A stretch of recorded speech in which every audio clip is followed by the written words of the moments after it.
بس النهارده هنعمل جايبين لكم الفسيخ المملح، وده من تمليحي، وهنفتحه مع بعض وهنشوفه. ده فسيخ مبطرخ، تابعونا في الطريقة خطوة بخطوة.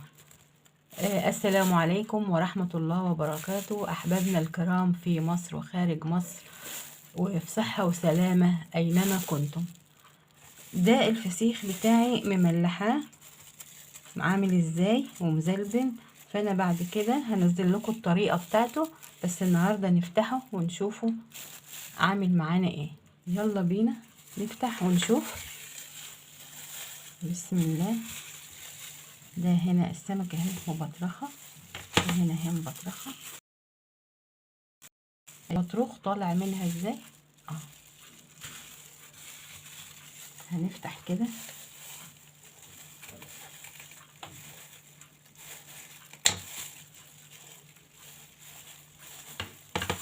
هنقص بس الزعانف دي نطلعها.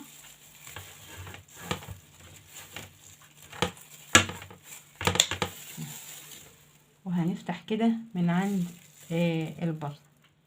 في ناس بيفتحوها من الظهر، بس انا هنا بفتح شويش عشان البطروخ بقى ايه ما يتهرتش معانا.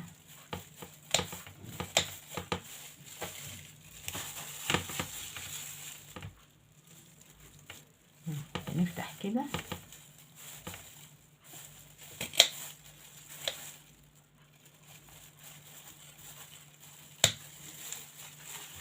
هقص الدماغ كده وارجع لكم تاني. تعالوا بقى كده نفتح مع بعض. بصوا، ده البطروخ اهو. بسم الله.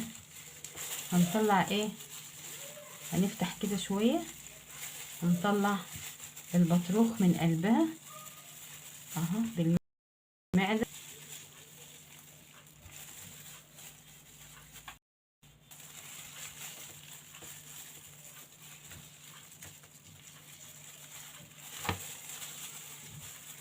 اهو البطروخ اهو.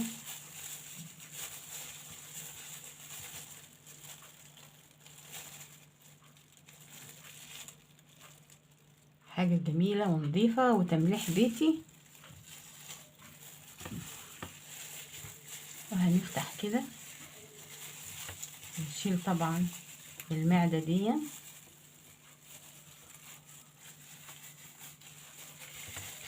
هفتحه لكم بقى وارجع لكم تاني عشان الفيديو ما يطولش علينا. بسم الله. وهنا رجعنا لكم تاني بعد ما فتحنا خلاص عليه كله اهون زي ما انتوا شايفين، وحطينا الليمون والفلفل والبصل، وادي العيش البلدي كمان اهون معانا. حاجة تفتح النفس، حاجة نظيفة. ان شاء الله هنزل لكم الوصفة بتاعة الفسيخ اللي معانا دون. هنيجي بقى نجرب كده اللحم بتاعه. بسم الله. بصوا زي الزبدة. بصوا بسم الله.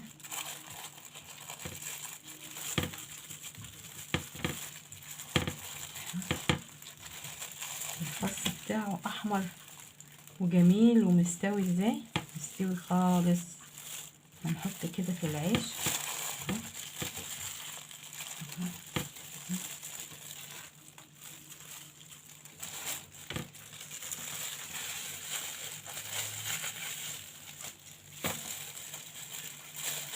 يلا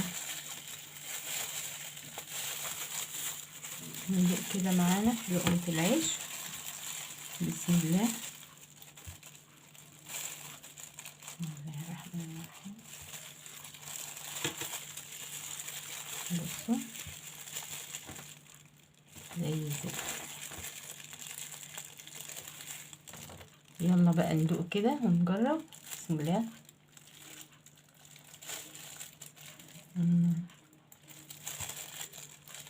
تحفة وحدقه ممتاز جدا. طيب نشوف بقى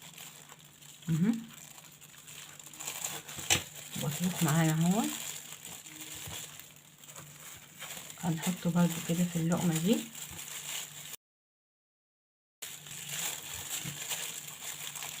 بصوا جميل، بطروخ اصفر وجميل ازاي ومستوي وناعم زي الزبدة.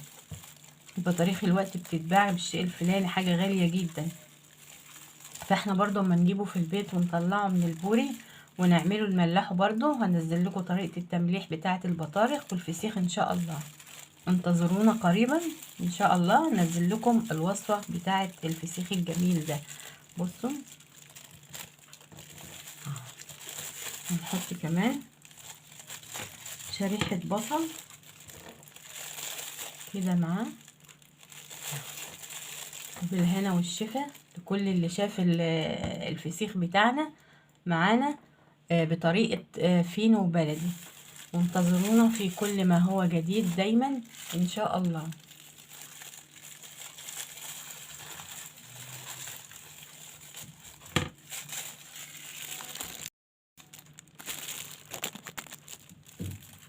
والسلام عليكم ورحمة الله وبركاته. وما تنسوناش بقى في اللايك والشير والسبسكرايب يوصل لكم مننا كل جديد. مع السلامة.